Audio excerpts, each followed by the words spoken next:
ইসলামের জন্য রাস্তায় রাস্তায় জীবন দেয় কারা? তুমি কি চেনো না?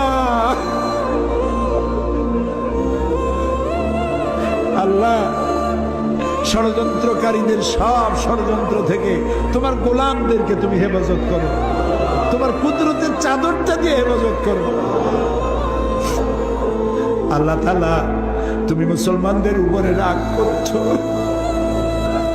আল্লাহ, তুমি যদি রাগ করো আমরা যাবো কই? তুমি যদি গুসা করো আমরা যাবো কই? আমাদের যদি তুমি ভালাইয়া দাও, তোমার বান্দার অভাব নাই, কিন্তু আমাদেরই ভালাই দিলে তোমার মতো আল্লাহ পাবো কই? আমরা বাচ্চার মতো পরিণত বয়সেও জীবনের দুর্বলতম মুহূর্তে অনেক গুণাগুলি মেনেছি বাবু। সেই গুণাগুলি কেউ দেখে নাই, তুমি দেখেছো।